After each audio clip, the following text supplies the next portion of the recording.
Nightreign is a game of urgency. As soon as you go into a match and you land in Limveld, you will feel this sudden sense of agency. Once the game starts and the dynamic music kicks in, you'll feel like everything is moving at a breakneck speed. And so should you. You've only got a limited amount of time to level up, get a viable build, and get the right passives before the final boss fight on day 3. You're constantly on the run while trying to figure out the best pathing for you and your team, what weapons and passives to pick up, while also choosing what bosses you're strong enough to fight. Every decision feels like it matters, especially when you're under this constant pressure of time and the Nightreign starts closing in.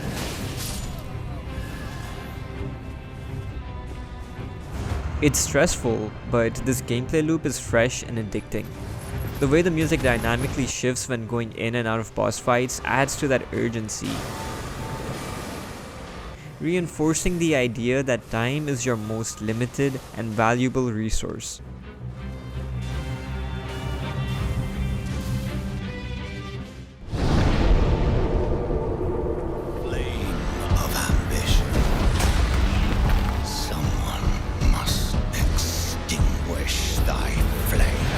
You see, Nightreign was never meant to be the next Elden Ring. It was never meant to be the next big FromSoftware game, which, incidentally, I feel like it is. Nightreign is so much more than what I expected it to be, and it has the most potential of any FromSoft game. Stripped down to its bones, Nightreign is an experimental title, one that's focused entirely on evolving their co-op systems that will show up in From's next big game. That's just how From works. They experiment with new mechanics and systems that they bring on to their next games in bigger ways. Just like how Sekiro introduced jumping, and you saw that mechanic fully realized in not just Elden Ring's exploration, but the combat too. Nightreign is laying the groundwork so that the next big IP will have the best co-op. The same way they're using the Duskbloods to evolve their PvP mechanics.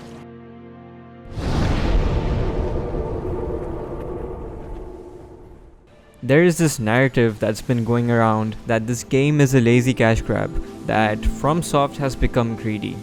This narrative was placed before the game had even come out. And let's be honest, perception is reality. I feel like the reason why this game has such mixed opinions is, firstly, journalists rushed through the game just to get their reviews out. They didn't get to really experience the game, and that is with other players as they learn the game and master their Nightfarers. And then it's also the way the game is described. There are a few keywords that turn people off instantly, people like me. These keywords are like Battle Royale, a Fortnite-like, an asset flip, a multiplayer game, and I don't blame people for this. Many prestigious companies have fallen from grace debuting their first multiplayer game, such as Rocksteady with Suicide Squad. I think calling this game a Fortnite-like or a Battle Royale does it a disservice. I also believe that people thinking that you need 2 friends to play this game or enjoy the game is just not true, but I'll get back to that later. And yes, it reuses assets, but the way they have reworked the assets to fit the gameplay of Nightreign works so well, it is something that I don't think any other company can pull off. In an interview with Games Radar, game director Junya Ishizaki acknowledges the asset reuse and states that it is not a one-to-one copy-paste, but they have reworked it to fit the gameplay of Nightreign in a way that feels a little difficult to determine at first glance. Once you stop formulating an opinion before you even play the game, once you actually try to play the game, you will come to realize that the asset reuse never feels lazy, but rather creative and refreshing.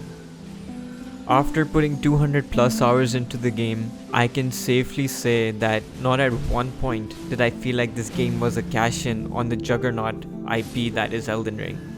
You can tell that they put a lot of thought and work into the design of the game. And here's the truth.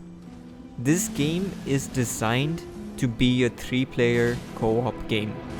If you don't play like a team, you will not have fun. You will blame it on bad design, You will blame it on the fact that your random teammates do not follow you. But ask yourself this: are you following them? Are you being a good teammate? Another point of contention is the voice chat, or the lack thereof. People say, how could From forget such an important feature? I believe this to be a deliberate design choice. Just like how the base game of Elden Ring had no map markers, making you have to really study the map, which initially I wasn't sure how the feature was gonna pan out, since I'm so used to playing games with every single thing marked on the map.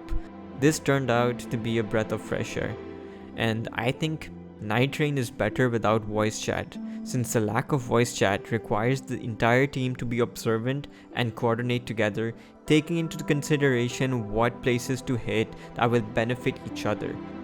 When the team not only works together, but works in insane synergy, obliterating the bosses or pulling off victories really close to death, all without ever speaking to each other, it is one of the best experiences ever. This is when you will realize that there is no other game that can give you the same feeling, the same rush. You go through this journey with these random people that you will never see again. It is that obtuse design that FromSoft always provides in its games. I think the voice chat should not be implemented and was a deliberate choice to omit. There's just so much to Nightreign than what people assumed, and if you play it the right way, you'll start to see it too. I believe that there are two main focuses of this game. One is the 3-player co-op, and the second is the Nightfarers themselves. Once you start getting into the game, you'll realize just how different each Nightfarer plays, and that every Nightfarer has different responsibilities. Some are built to take aggro, some are built to keep pressure from a distance, others excel at revives, buffs, or support.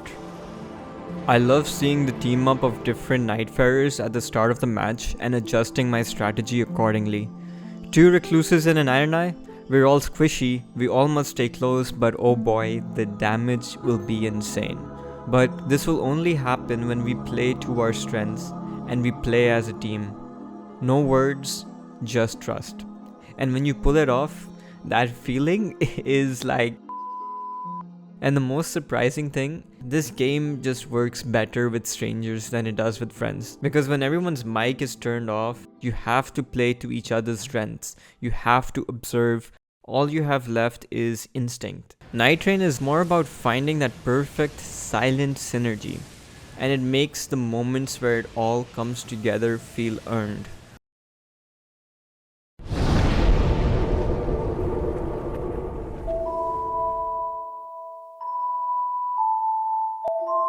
This is where the title of the video really comes from. A lot of new players will be coming into this game from Battle Royales and other games. And Nightreign offers new and old players an opportunity. It is an opportunity for experienced players to help new ones, teach them the game, and help them reach victory. And it's a chance for new players to accept that help. All of this happens without saying a word. The dilemma is that, are seasoned players going to help? Will they drop good loot, mark weapons and passives for their teammates to pick up? Will they stick around when the teammate dies early, or will they just leave the match immediately because it's not going their way? And will new players take that guidance? Will they follow that seasoned player? Will they stay close to them? Or will they just go off on their own in almost certain death? We must come together. All without talking. I think FromSoft is doing what they always do. They're asking something of us. Not to get good, but to be better players. Maybe better people. Because Nightreign doesn't work if we give up on each other. Nightreign offers us the tools to build a bridge between the old and new. It is up to us to build it. That is the Dark Souls of Nightreign.